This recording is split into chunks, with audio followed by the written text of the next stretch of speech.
Millionaire hears hungry person crying at the door of his mansion, then comes face to face with the saddest moment of his life. Just before we begin, your presence means a lot. Say hi and share where you're tuning in from, only if you want. Do lightning split the Beverly Hills sky like God's own fury, rattling the mansion's windows as rain hammered against the glass? Marcus Whitmore sat alone in his mahogany-paneled office, the glow of his computer screen casting shadows across his weathered face. At 38, he'd built an empire in real estate, but tonight, surrounded by his wealth and success, he felt completely empty. The storm outside seemed to mirror the chaos in his heart, a heart that had been frozen solid for 6 long years. Thunder crashed overhead, so violent it shook the crystal chandelier. Then Marcus heard it, a sound that made his blood run cold. Crying, desperate, broken sobbing coming from his front door. He rushed through the marble hallway, his bare feet slapping against the cold stone. When he yanked open the massive oak door, the sight before him stopped his world completely. A little girl, no more than 4 years old, stood on his doorstep like a ghost from his past. She was soaked to the bone, her tiny body shaking uncontrollably, dark curls plastered to her pale face. Her clothes hung in tatters, and her small hands clutched something against her chest, a photograph wrapped in protective plastic. "Please," she whispered, her voice barely audible above the storm. "I'm looking for my daddy." Marcus's knees nearly buckled. Those eyes, dear God, those were his eyes staring back at him, the same emerald green that had haunted mirrors his entire life. "Sweetheart, come inside," he managed, scooping her up instinctively. She was so light, so fragile, like holding a wounded bird. As he carried her to the warmth of his living room, she held up the photograph with trembling fingers. Marcus's heart shattered into 1,000,000 pieces. It was Catherine Sullivan, his ex-fiancée, the woman he'd destroyed with his cruelty 6 years ago. Mummy said to find the man with sad eyes, the little girl whispered. She went to get medicine and never came back. Marcus stared at this child, this miracle, and saw himself reflected in every feature. The realization hit him like a freight train. This was his daughter, the daughter he never knew existed, the product of that last passionate night before. He'd said those unforgivable words that drove Catherine away forever. "What's your name, Angel?" he asked, his voice breaking. "Lily," she said, then added with heartbreaking innocence, "Are you my daddy?" The question hung in the air like lightning waiting to strike. Marcus Whitmore, the man who'd thought he'd lost everything worth having, was about to discover that some gifts come wrapped in storms. But as he looked into Lily's eyes, his eyes, one terrifying question burned through his mind. Where was Catherine? Marcus carried Lily to the kitchen island, his expensive suit dripping onto marble floors. Her tiny fingers remained locked around Catherine's photograph as he wrapped her in a cashmere throw from the living room. The storm continued its assault outside, but inside, a different tempest raged through his memories. "Are you hungry, sweetheart?" he asked softly, opening cabinets filled with gourmet items he never touched. Lily nodded, eyes wide with wonder, at the gleaming appliances and granite surfaces.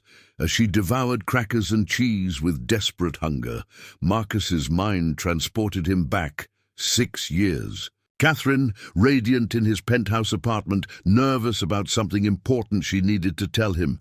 But he'd been consumed with a hostile takeover, stressed about competitors circling his company like vultures. "Marcus, we need to talk," she'd whispered that final night. "Can't it wait?" he'd snapped, not looking up from his laptop. "This deal is worth 40 million. Her face had crumpled, but she pressed on. "It's about us, about our future." That's when his paranoia struck. Catherine came from nothing, a waitress who'd somehow captured his heart. His business rivals had been planting doubts, suggesting she was after his fortune. The pressure had been building for months. "Let me guess," he'd said coldly, finally turning toward her. You want a bigger allowance, more jewelry, or maybe you're thinking it's time to make this arrangement more permanent? The hurt in her green eyes should have stopped him. Instead, he'd continued his verbal assassination. I know what you are. Catherine, a beautiful gold digger who thinks batting her eyelashes will secure her future. But I'm not some fool you can manipulate. She'd stood there, trembling, one hand pressed to her stomach, a gesture he now understood with crystal clarity. She'd been trying to tell him about their child. Get out, he'd finished brutally. Take your lies and your schemes and get out of my life. Catherine had gathered her dignity, walked to the door, then turned back. You'll regret this, Marcus. Not because you'll lose me, but because you'll lose yourself. She'd been right. The next 6 years had been an endless pursuit of wealth and power that never filled the void she'd left behind. Now, watching Lily finish every crumb on her plate, Marcus felt his heart shatter completely. Catherine had raised their daughter, alone, in poverty, while he'd built monuments to his own selfishness. Lily, he whispered, kneeling beside her chair, tell me about your mommy. The little girl's face brightened. Mommy draws pretty pictures and sings songs. She works really hard, but she's always happy when she comes home to me. She says love makes everything better. Tears streamed down Marcus's face as guilt crashed over him like those waves against the shore. Catherine had transformed their rejection into pure love for their child. She sounds wonderful, he managed. She is. Lily yawned, exhaustion finally claiming her. But she's been gone 3 whole days now. Marcus lifted her gently, carrying her toward the guest bedroom. Somewhere out there, Catherine was missing, and he had no idea if she was dead or alive. Chapter 3 Morning. Sunlight streamed through silk curtains as Marcus stood in his walk-in closet, staring at designer suits he'd worn to crush competitors and close deals. Everything felt different now. His reflection showed the same sharp features and calculating eyes, but underneath, something fundamental had shifted. Lily slept peacefully in the guest room, curled around Catherine's photograph like a lifeline. Marcus had spent the night in a chair beside her bed, watching her breathe, marveling at the small miracle that had stumbled into his storm. His phone buzzed with urgent messages from his assistant. The Henderson acquisition needed his signature. The Tokyo investors were demanding a conference call. His empire required constant attention, like a demanding beast that devoured time and souls. Not today, he murmured, powering off the device. Instead, Marcus found himself researching child psychology articles, nutrition guides for 4-year-olds, and emergency contact numbers for pediatricians. When Lily awakened, wide-eyed and disoriented, he was prepared with warm milk and reassuring words. Where am I? She whispered, clutching the photograph. You're safe, Marcus said gently. Remember? You came here during the storm. I'm Marcus. Recognition dawned slowly. The man with Mommy's picture, with eyes like mine. That's right. He sat carefully on the bed's edge. Lily, we need to make some changes around here. This place isn't ready for a little girl. What followed was a whirlwind transformation. Marcus called his assistant, delegating critical meetings to subordinates for the first time in his career. He contacted an interior designer who specialized in children's spaces, demanding immediate service regardless of cost. By afternoon, contractors swarmed through the mansion. The sterile guest room became a wonderland of soft pastels with a canopy, bed, toy chests, and walls painted with cheerful butterflies. Marcus watched Lily's amazement as her temporary home took shape, each smile feeling like redemption. Mr. Whitmore, called Sarah Chen, the agency coordinator he'd contacted, I've found the perfect candidate for you. Claire Morrison arrived. That evening, a warm, middle-aged woman with kind eyes and decades of childcare experience. Lily hid behind Marcus's legs initially, but Claire's gentle demeanor gradually coaxed her out. She's been through trauma, Claire observed quietly while Lily colored at the kitchen table. The way she hoards food, startles at loud sounds, classic signs of instability. Marcus's jaw tightened. Whatever she needs, provide it. Money is no object. It's not about money, Mr. Whitmore. She needs consistency, patience, and love. Can you provide those? The question hung in the air like a challenge. Marcus had built a billion-dollar empire through ruthless ambition. But raising a traumatized 4-year-old, that required entirely different skills. I'm going to learn, he said, firmly. That night, as Lily's nightmares began, Marcus discovered his first test. "Mommy, don't leave me." Lily's terrified screams pierced the mansion's silence at 2 a.m. Marcus bolted from his master suite, heart pounding, finding her thrashing in the canopy bed, tears streaming down flushed cheeks. "Lily, sweetheart, wake up," he whispered, gently touching her shoulder. "You're safe. You're with me." Her grey-green eyes opened, wild with confusion. "Marcus, where's Mommy?" "I don't know yet," he said honestly, sitting on her bed, "but I promise we'll find her." What happened next surprised them both. Lily crawled into his lap, pressing her face against his chest, seeking comfort. Marcus's arms encircled her instinctively, and he found himself humming a half-remembered lullaby his own mother had sung decades ago. "My daddy has eyes like mine," Lily murmured sleepily. "Mommy said so." "Yes," Marcus whispered, the word feeling both terrifying and wonderful. "I am your daddy." The next few days blurred together in unexpected routines. Mornings began with pancakes shaped like animals, a skill Marcus acquired through YouTube tutorials and considerable burnt offerings. Lily giggled at his mistakes, her laughter becoming the most precious sound in his carefully controlled world. Claire proved invaluable, teaching him practical skills he'd never needed. How to braid hair, which cartoons were appropriate, the importance of consistent bedtimes and gentle discipline. Marcus absorbed every lesson like a man learning to breathe underwater. "You're a natural," Claire observed one afternoon, watching Marcus help Lily build block towers. "She's starting to trust you." The breakthrough came during their 4th evening together. As Marcus tucked her into bed, Lily looked up with solemn eyes. "Marcus," she said carefully, testing the word. Then, softer. "Daddy?" His heart nearly exploded. "Yes, baby girl, I'm your daddy." "Daddy," she repeated, smiling. "Mommy said my daddy would take care of me if something happened. She said he had a big house and a big heart, but he didn't know about me yet." Marcus's throat tightened. Catherine had prepared their daughter for this moment, even while he'd remained completely oblivious to her existence. "Your mommy was very smart," he managed.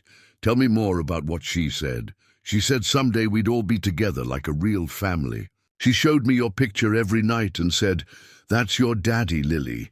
He's lost right now, but love will help him find his way home.'" Tears blurred Marcus's vision as the magnitude of Catherine's forgiveness hit him. Despite everything he'd done, she'd never poisoned their daughter against him. Instead, she'd built hope.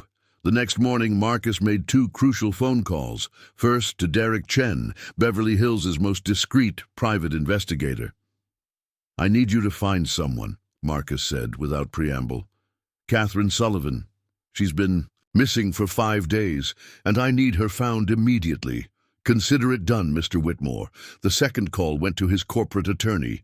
"I'm restructuring my schedule indefinitely. Family emergency." As he watched Lily draw pictures of 3 stick figures holding hands, labeled Mommy, Daddy, and Me, Marcus realized his empire meant nothing compared to this fragile, beautiful responsibility fate had delivered to his door.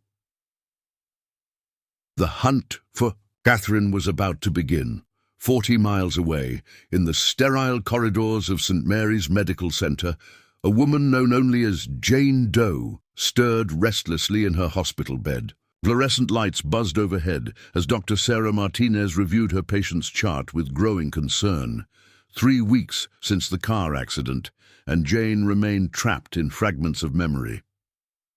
"Good morning," Dr. Martinez said softly, entering the room. "How are we feeling today?" Jane turned toward the voice, her green eyes clouded with confusion. Bandages covered healing wounds along her temple, and her once vibrant auburn hair hung limp against pale shoulders. I don't remember falling asleep. That's normal with your type of brain injury," the doctor explained, settling into the bedside chair. "Memory formation is still difficult, but you've been making progress." Jane's restless fingers moved across the blanket, an unconscious gesture Dr. Martinez had observed repeatedly. "The drawings," Jane whispered. "Did I draw again last night?" Dr. Martinez glanced at the nightstand, where dozens of sketches lay scattered, all depicting the same subject. A little girl with enormous eyes, sometimes laughing, sometimes crying, always reaching toward the viewer with tiny hands. "You drew 17 pictures," the doctor confirmed, "all of the same child." "Jane, these drawings suggest strong emotional connections. This little girl is important to you." "But I don't know who she is," Jane said, frustrated, tears threatening. "I see her face so clearly, feel this overwhelming need to protect her, but I can't remember her name or how I know her." The neuropsychologist made careful notes. Jane's case was unusual. Most amnesia patients showed gradual, linear recovery. But Jane experienced intense emotional responses to stimuli she couldn't consciously identify. The child in her drawings triggered the strongest reactions. "Let's try something different today," Dr. Martinez suggested. "I want you to tell me about your dreams." Jane's breathing quickened. "They're always the same. I'm running, carrying something precious. There are angry voices behind me and I have to hide. I'm terrified, but not for myself, for whatever I'm protecting." "What are you protecting?" "I don't know," Jane's voice cracked. "But if I fail, if they catch me, something terrible will happen. I wake up reaching for someone who isn't there." Dr. Martinez leaned forward. "Jane, you mentioned voices. Male voices?" "One voice," Jane corrected, her expression shifting. "Deep, commanding. Sometimes in my dreams he's angry, threatening. But other times—" She paused, confusion clouding her features. "Other times that same voice is gentle, loving, like it belongs to two different people." The doctor made rapid notes. "Have you remembered anything else? Names, places, faces?" Jane shook her head, then hesitated. "There's a word that keeps echoing. It feels important, but I can't grasp its meaning." "What word?" "Lily," Jane whispered, and immediately began crying. "Just saying it makes my heart break, but I don't know. Why?" Dr. Martinez watched her patient's vital signs spike on the monitors. Whatever connection existed between Jane and the name Lily, it ran deeper than conscious memory. The emotional pathways remained intact, even when factual recall failed. "Jane, I want to show you something," the doctor said, producing a mirror. "Look at your reflection and tell me what you see." Jane studied her face intently. "I see someone who's lost everything, someone who failed at the most important thing in the world." Fresh tears spilled down her cheeks. "Doctor, what if that little girl in my drawings is in danger? What if she needs me and I can't remember how to find her?" Marcus pushed Lily higher on the swing set, her delighted laughter echoing across Roxbury Park. 2 weeks had passed since the storm that changed everything, and their daily adventures had become precious rituals. Today's mission, teaching his daughter that the world could be safe and wonderful. "Higher, Daddy, I want to touch the clouds," Lily squealed, her small hands gripping the chains with complete trust. "Hold tight, Princess," Marcus called, marveling at how naturally the endearment flowed. His expensive Italian shoes were scuffed from playground adventures, his tailored shirt wrinkled from their picnic on the grass, but he'd never felt more properly dressed for anything in his life. "Daddy, look!" Lily pointed excitedly as they walked toward the duck pond. Baby ducklings following their mama. Marcus crouched beside her, watching the procession.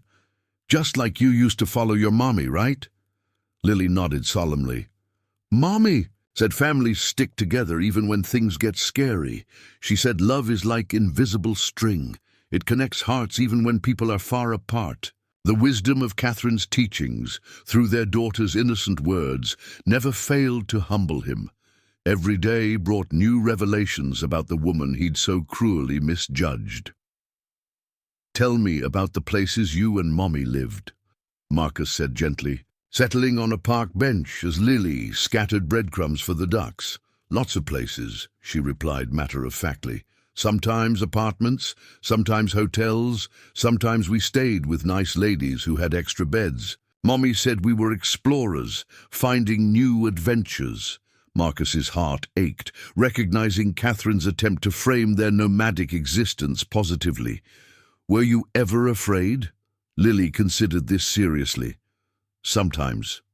When loud men came knocking, Mommy would pack our special bag really fast. She'd say, "Time for a new adventure, baby girl."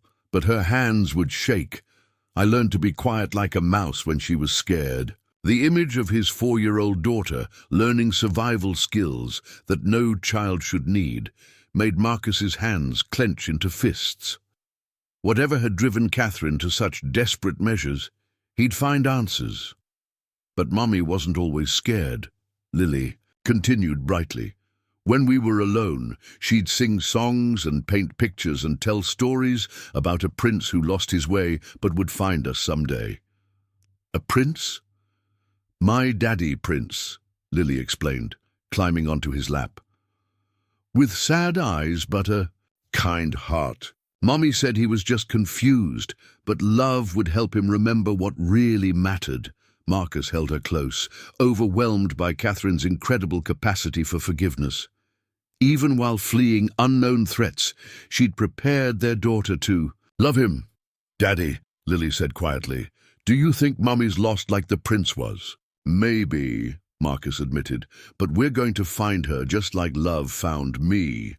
That evening, as they prepared dinner together in his gourmet kitchen, Lily standing on a step stool to help stir pasta sauce, his phone buzzed with Derek's number. Not now, Marcus murmured, declining the call. His investigator updates could wait. Right now, teaching his daughter to cook was more important than any business empire. Daddy, you're different from other grown-ups, Lily observed, carefully measuring cheese. How so? Other grown-ups are always busy with phone things and computer things, but you pay attention to me with your whole face. Marcus smiled, kissing the top of her head. Because you're the most important thing in my whole world, Lily. Nothing matters more than you. As they sat down to their imperfect but lovingly prepared meal, Marcus realized Derek would have to wait. Tonight belonged to building trust with his daughter, one precious moment at a time. 40 miles away, in the sterile corridors of St. Mary's Medical Center, a woman known only as Jane Doe stirred restlessly in her hospital bed. Fluorescent lights buzzed overhead as Dr. Sarah Martinez reviewed her patient's chart with growing concern. 3 weeks since the car accident, and Jane remained trapped in fragments of memory. Good morning, Dr. Martinez said softly, entering the room. How are we feeling today? Jane turned toward the voice, her green eyes clouded with confusion. Bandages covered healing wounds along her temple, and her once vibrant auburn hair hung limp against pale shoulders. I don't remember. Falling asleep, that's normal with your type of brain injury, the doctor explained, settling into the bedside chair. Memory formation is still difficult, but you've been making progress. Jane's restless fingers moved across the blanket, an unconscious gesture Dr. Martinez had observed repeatedly. The drawings, Jane whispered. Did I draw again last night? Doctor. Martinez glanced at the nightstand where dozens of sketches lay scattered, all depicting the same subject. A little girl with enormous eyes, sometimes laughing, sometimes crying, always reaching toward the viewer with tiny hands. You drew 17 pictures, the doctor confirmed, all of the same child. Jane, these drawings suggest strong emotional connections. This little girl is important to you. But I don't know who she is, Jane said, frustrated tears threatening. I see her face so clearly, feel this overwhelming need to protect her, but I can't remember her name or how I know her. The neuropsychologist made careful notes. Jane's case was unusual.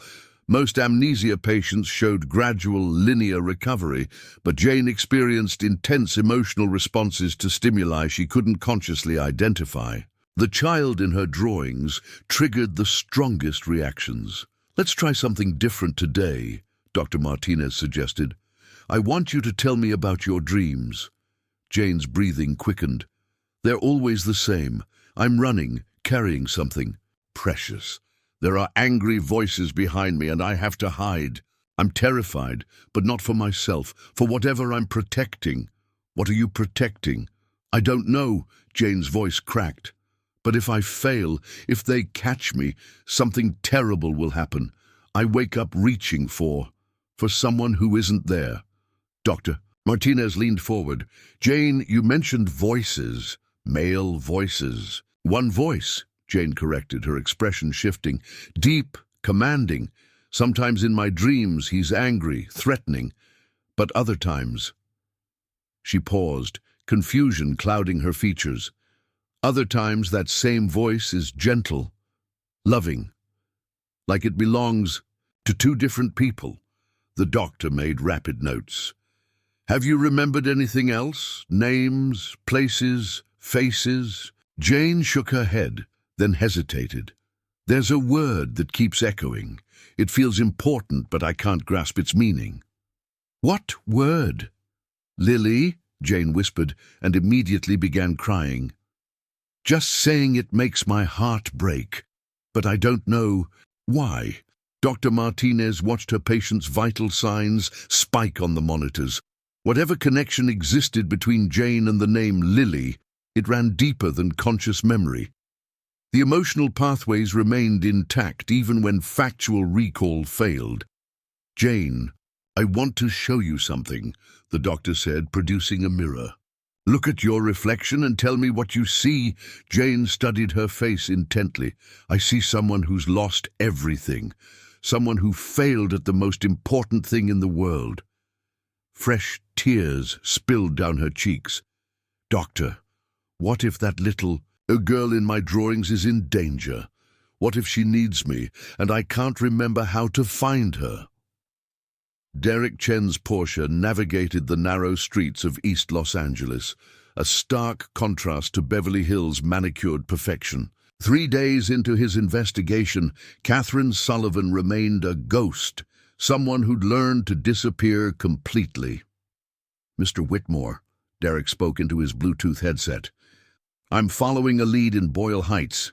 Catherine's last known address was a rooming house here, but she vanished 6 weeks ago. Any signs of foul play? Marcus's voice carried barely controlled tension. Nothing concrete, but I'm starting to understand her pattern. Catherine Sullivan became an expert at running. Derek parked outside Casa Esperanza, a weathered apartment building that housed families on society's margins. Mrs. Rodriguez, the landlady, met him at the entrance, a gray-haired woman whose suspicious eyes had seen too much. You're the second person asking about Catherine this month, she said in accented English. I told the other man, same thing I tell you. She was good tenant, quiet, paid on time. Derek's instincts sharpened. What other man? Big guy, fancy clothes, mean eyes, said he was family, but Catherine never mentioned family. She only talked about her little girl. Did this man threaten you? Mrs. Rodriguez's expression hardened. He didn't need to. Some men carry violence like cologne. You smell it even when they smile. Derek photographed the small apartment Catherine and Lily had shared. 1 bedroom, kitchenette, bathroom down, the hall. But what struck him wasn't the poverty. It was the love evident in every detail. Crayon drawings covered one wall. A makeshift bookshelf held children's stories. A cardboard box served as Lily's toy chest, filled with handmade dolls and puzzles rescued from thrift stores. Catherine worked 3 jobs, Mrs. Rodriguez continued. Cleaned offices at night, waited tables during lunch, painted portraits at the beach on weekends. Never complained, never asked for help, but she was scared of something. Scared how? Always checking over shoulder. Never gave real phone number, paid everything in cash. When men came looking for rent money or making noise in hallways, she'd grab that little girl and disappear for days. Derek examined a shoebox hidden beneath the bed. Inside, he discovered Catherine's survival kit, fake IDs with different names, bus tickets to various cities, prepaid cell phones, and a manila envelope containing newspaper clippings. The articles made his blood run cold. All featured Marcus Whitmore, business deals, charity events, social gatherings. Catherine had been following his life obsessively, collecting evidence of his success while she struggled in anonymity. At the bottom of the box, Derek found something that made his hands tremble. A letter addressed to Marcus Whitmore, dated just 1 week before Catherine's disappearance. The envelope remained sealed, its contents unknown but somehow ominous. "Mrs. Rodriguez," Derek said carefully, "the night Catherine left, did she seem different?" The woman's eyes filled with tears. She was happy. First time in 2 years, Catherine. Smiled like she meant it. Said she was done running, done being afraid. Said her little girl deserved better. Did she say where she was going? To make things right. Said it was time to stop hiding and start living. Derek pocketed the letter and evidence, his mind racing. Catherine hadn't disappeared randomly. She'd been preparing for something specific. The question was whether she'd reached her destination or encountered the danger she'd been fleeing. As he drove back toward Beverly Hills, Derek's phone rang. "St. Mary's Hospital. Mr. Chen, you left a missing person inquiry regarding Catherine Sullivan. We may have something." Marcus pushed Lily higher on the swing set, her delighted laughter echoing across Roxbury Park. 2 weeks had passed since the storm that changed everything, and their daily adventures had become precious rituals. Today's mission, teaching his daughter that the world could be safe and wonderful. "Higher, Daddy! I want to touch the clouds!" Lily squealed, her small hands gripping the chains with complete trust. "Hold tight, Princess," Marcus called, marveling at how naturally the endearment flowed. His expensive Italian shoes were scuffed from playground adventures. His tailored shirt wrinkled from their picnic on the grass, but he'd never felt more properly dressed for anything in his life. "Daddy, look!" Lily pointed excitedly as they walked toward the duck pond. "Baby ducklings following their mama." Marcus crouched beside her, watching the procession. "Just like you used to follow your mummy, right?" Lily nodded solemnly. "Mommy," said, "families stick together, even when things get scary." She said, "Love is like invisible string. It connects hearts, even when people are far apart." The wisdom of Catherine's teachings, through their daughter's innocent words, never failed to humble him. Every day brought new revelations about the woman he'd so cruelly misjudged. "Tell me about the places you and Mommy lived," Marcus said gently, settling on a park bench as Lily scattered breadcrumbs for the ducks. "Lots of places," she replied matter-of-factly. "Sometimes apartments, sometimes hotels, sometimes we stayed with nice ladies who had extra beds. Mommy said we were explorers, finding new adventures." Marcus's heart ached, recognizing Catherine's attempt to frame their nomadic existence positively. "Were you ever afraid?" Lily considered this seriously. "Sometimes. When loud men came knocking, Mommy would pack our special bag really fast. She'd say, 'Time for a new adventure, baby girl.' But her hands would shake. I learned to be quiet like a mouse when she was scared." The image of his 4-year-old daughter learning survival skills that no child should need made Marcus's hands clench into fists. Whatever had driven Catherine to such desperate measures, he'd find answers.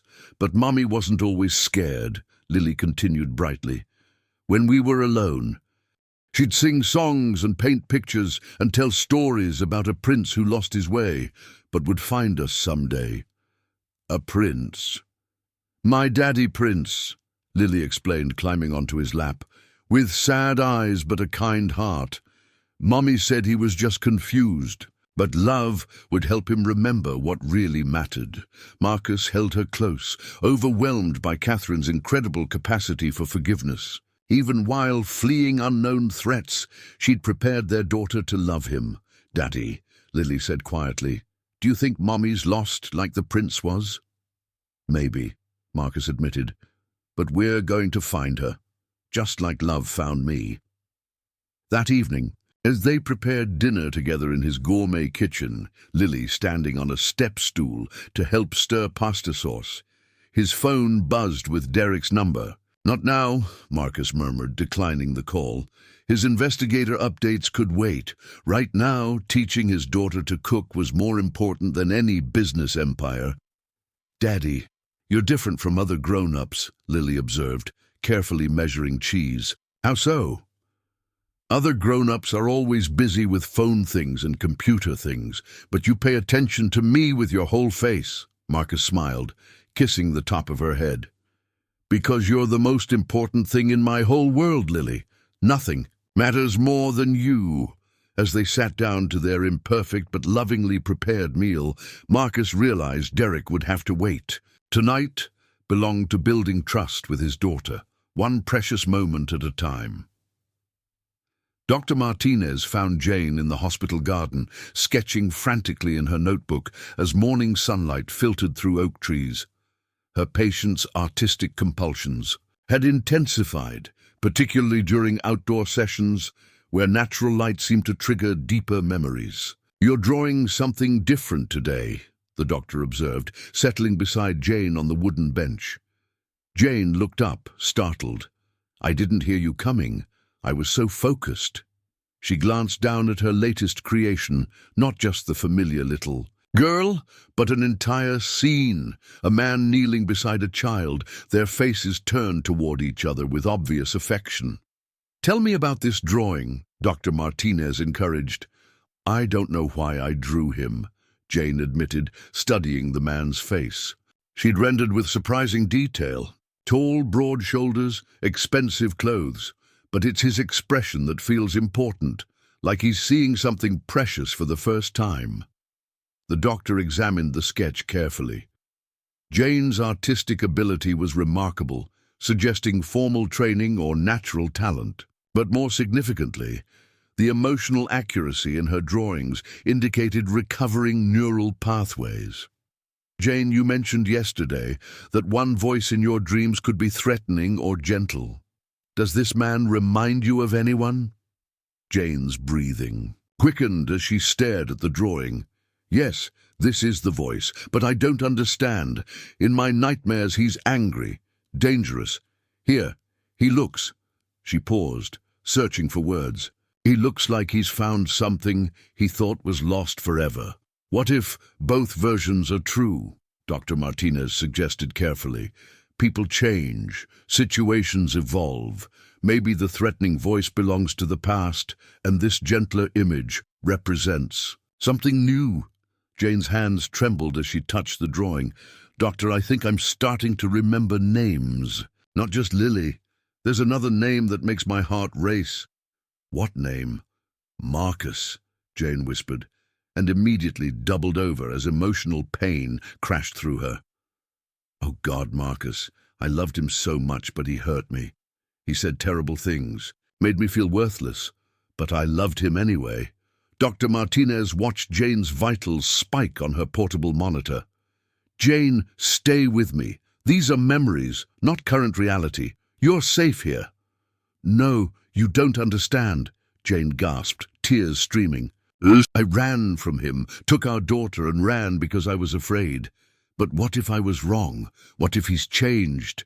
What if he's looking for us and I can't remember how to find him? Our daughter? The doctor leaned forward intently. Jane, are you saying the little girl in your drawings is your daughter? Lily, Jane sobbed, everything suddenly crystallizing. My baby girl Lily. She has his eyes, his stubborn chin. I was bringing her to meet him, finally ready to forgive and let him know about her. But then the accident. She looked up with wild desperation. "Doctor, how long have I been here? Where is my daughter? If something happened to me, where would Lily go?" Dr. Martinez felt her professional composure cracking. "Jane, we need to contact the authorities immediately. If you have a missing child—" "Not missing," Jane interrupted, sudden peace crossing her features. "Not if she found him. Marcus has sad eyes but a good heart underneath all that armor. If Lily needed help, she'd go to him. I showed her his picture every night, taught her his address." The doctor's mind raced with implications. "Jane, what's Marcus's full name?" "Marcus Whitmore," Jane said clearly, her memories flooding back like a broken dam. "Beverly Hills, real estate empire.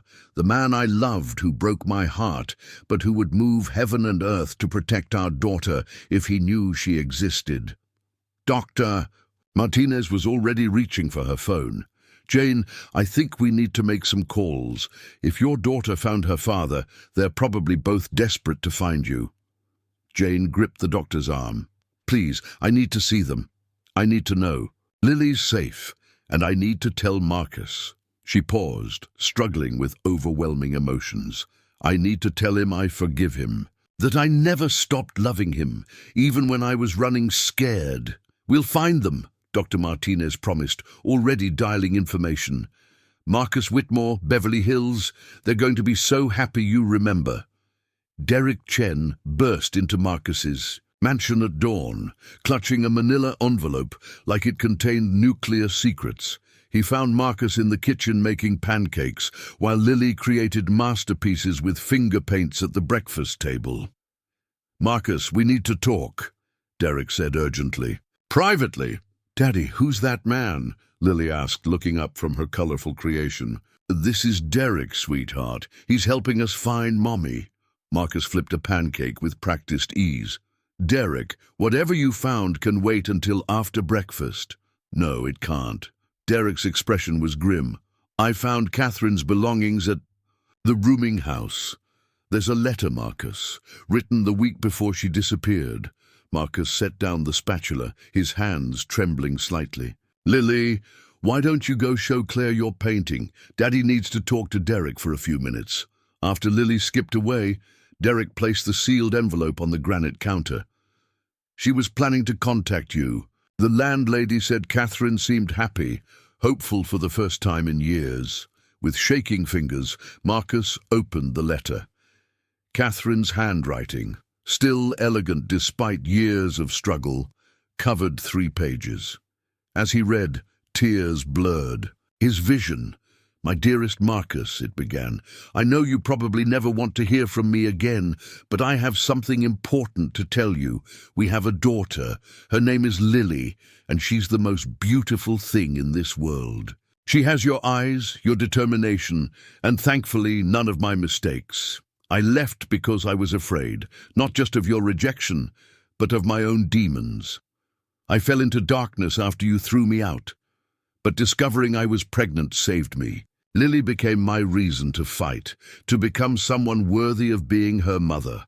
I've been clean for 4 years now. I work 3 jobs, but we have a small apartment and enough food. More importantly, I found peace with myself and forgiveness. For both of us. You weren't ready to be a father then, and I wasn't ready to be a mother. But Lily deserves better than our past mistakes. I'm writing this because I've decided to stop running. Our daughter asks about her father constantly, and I can't keep lying to those innocent eyes. She's smart, Marcus, brilliant like you. She draws pictures of a family with a mommy, daddy and little girl holding hands. I know you'll be angry when you learn the truth. You have every right to hate me for keeping her from you. But please don't let that anger touch Lily. She's pure love wrapped in a 4-year-old package. Everything good in me lives in her. If you're reading this, something has happened to me. I pray Lily found her way to you somehow. Love her, Marcus. She's been dreaming of meeting her daddy her whole life. You have the chance to be the man I always knew you could be, the man I fell in love with before we both got lost. Lily has your eyes and your heart. She mercies knowing the extraordinary father I know you can become. Please forgive me for keeping her from you. And please forgive yourself for the past. Love conquers everything, even our greatest mistakes. Forever yours, Catherine P.S. I never stopped loving you. Even in my darkest moments, you were the light I was trying to find my way back to. Marcus collapsed into a chair, sobbing openly. Catherine's words revealed not the gold digger he'd imagined, but a woman who'd sacrificed everything to become worthy of their daughter's love. There's more, Derek said quietly. I called St. Mary's Hospital. They have an unidentified patient who matches Catherine's description. Car accident 3 weeks ago, severe amnesia. Marcus, I think we found her. Through Derek's investigation, the true story of Catherine's transformation emerged like pieces of a shattered mirror being carefully reassembled. Marcus sat in his study, surrounded by evidence of a life he'd never known existed, medical records, employment files, and testimonials from people who'd witnessed Catherine's remarkable journey. After you threw her out, she hit rock bottom fast, Derek reported, consulting his notes. Moved in with some bad people, started using drugs to numb the pain, but when she found out she was pregnant. Marcus studied a photograph from Catherine's recovery program, her face gaunt but determined, one hand protectively covering her growing belly. She got clean immediately. Not just clean, transformed. Her counselor says he's never seen someone fight harder for sobriety. Catherine attended meetings twice daily, worked with sponsors, did everything possible to become the mother. Lily deserved. Derek spread out employment records across the mahogany desk. 3 jobs, Marcus. Night custodian at downtown offices, lunch waitress at a diner, weekend portrait artist at Venice Beach. She was pulling 18-hour days to keep them fed and housed. While I was adding zeros to my net worth, Marcus said bitterly. Her employer, at the cleaning company, remembers her vividly, Derek continued. Said Catherine never missed a shift, never complained about the work. She'd bring textbooks, studying during breaks to improve herself. Earned her GED, started taking college courses. Online, Marcus examined Catherine's transcript. Straight A's in business and art classes, studying late into the night after exhausting days of manual labor. She was building a future for Lily. The diner manager told me something interesting. Catherine would sometimes sketch portraits of customers during slow periods. One day, a little girl asked why all her drawings featured the same sad-looking man. Catherine said, "That's someone very important who doesn't know how much he's loved." Tears threatened Marcus's composure as he realized Catherine had been drawing him for years, keeping his memory alive in her heart and in their daughter's imagination. What about the men who came looking for her? Mrs. Rodriguez mentioned someone threatening. Derek's expression darkened. That's where it gets complicated. Catherine borrowed money from dangerous people during her worst period, before she got clean. Even after she sobered up, they kept finding her, demanding payment with compound interest. How much did she owe? Originally, $3,000. By the time she disappeared, they claimed she owed $30,000. Classic loan shark mathematics.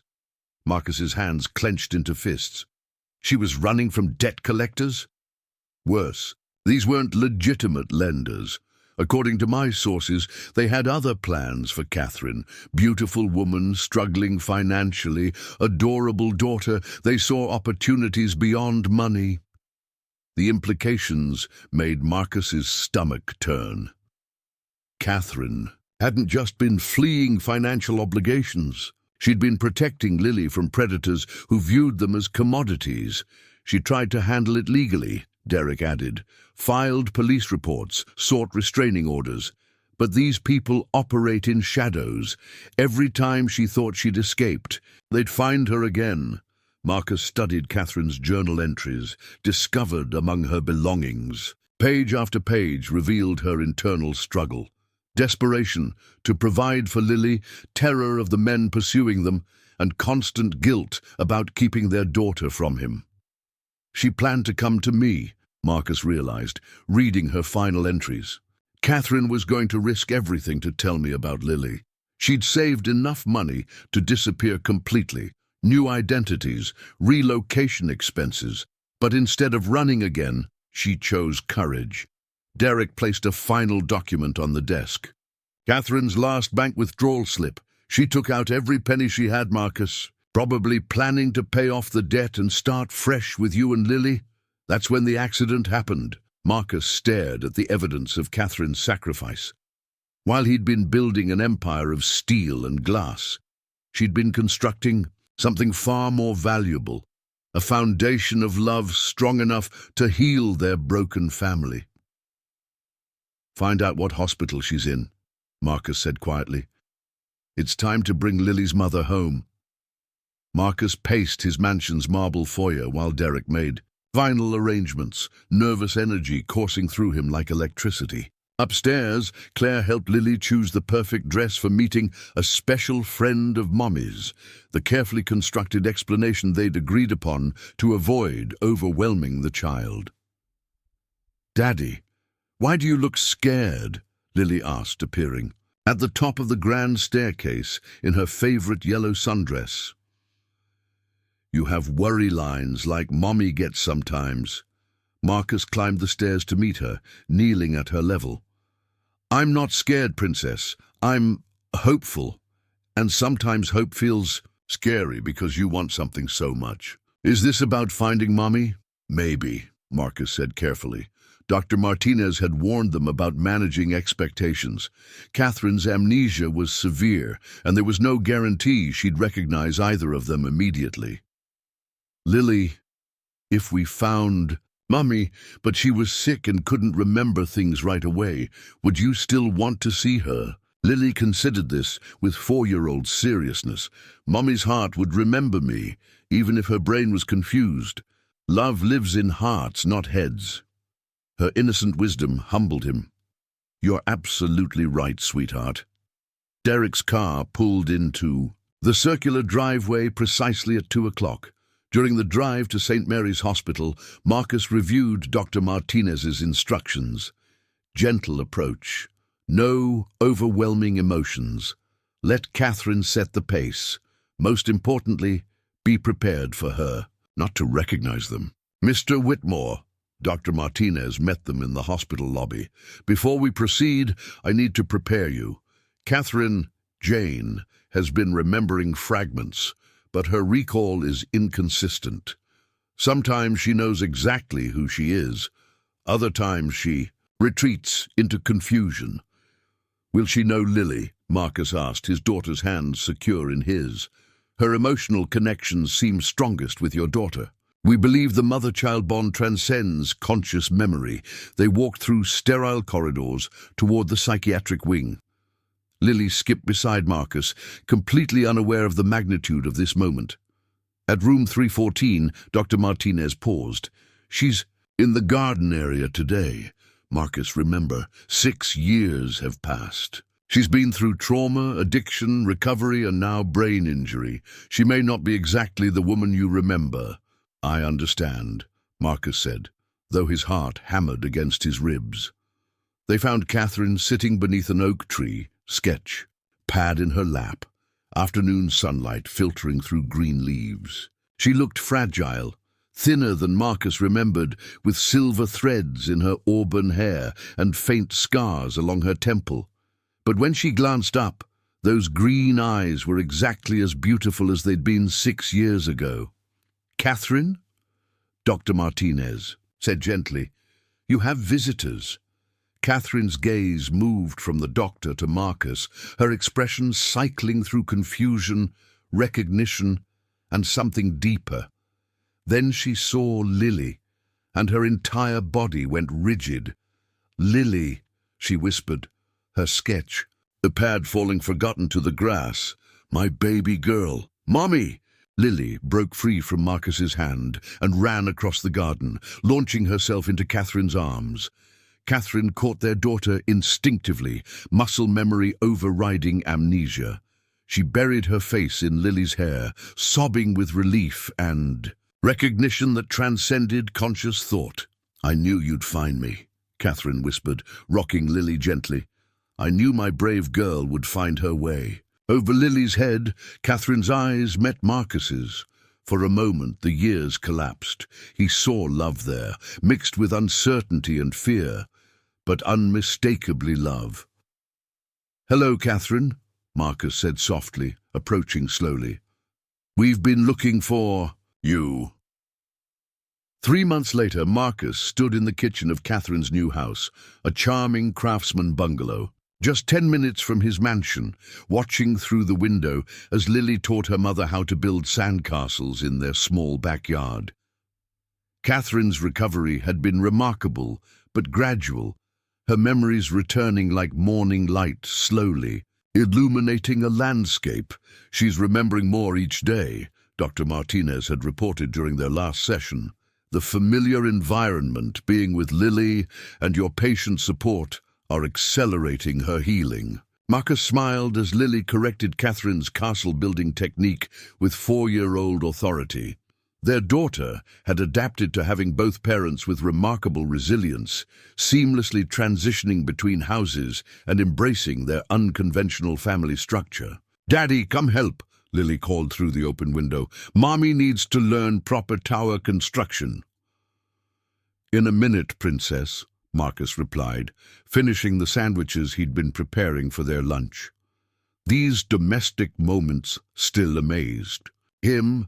The simple pleasure of making peanut butter and jelly, cutting crusts off bread, arranging apple slices just the way Lily liked them.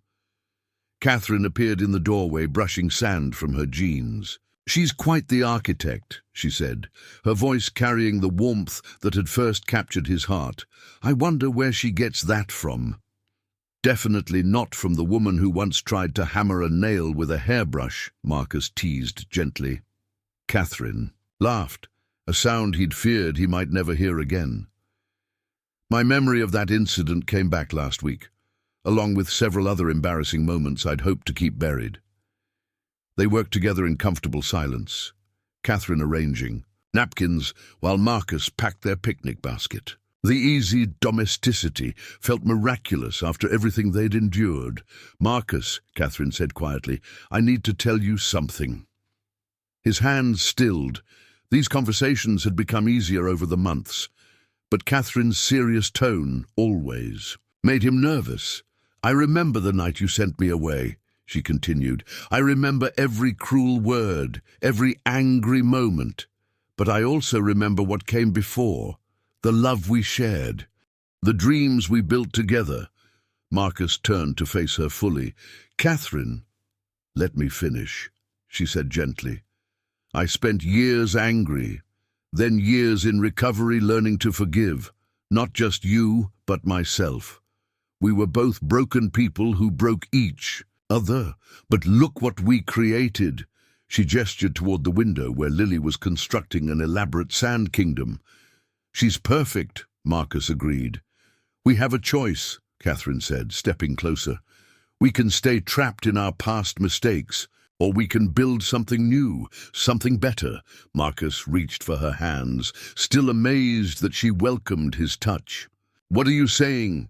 "I'm saying I love you, Marcus. Not the man you were, but the man you've become. The father who learned to braid hair and make pancakes shaped like butterflies. The man who reads bedtime stories with voices for every character." Tears blurred Marcus's vision. "I love you too. I never stopped, even when I was too proud and stupid to admit it." "Then let's stop living in two houses," Catherine whispered. "Let's be the family Lily draws in her pictures. 3 people holding hands, standing in front of one home." Before Marcus could respond, Lily burst through the door, sand in her hair, and joy radiating from every pore. "Are you two done being mushy?" she asked, with 4-year-old impatience. "Because my castle needs both of you to see it before the wind knocks it down." They followed their daughter into the afternoon sunlight, hands intertwined, hearts finally aligned. As they admired Lily's sandy masterpiece, Marcus realized that some storms destroy everything in their path, while others clear away debris to make room for something beautiful. 6 months later, they planted a tree together in the backyard of their shared home, roots growing deep, branches reaching toward endless possibilities. Their family, like the tree, would weather future storms together, stronger for having survived the worst and emerged whole.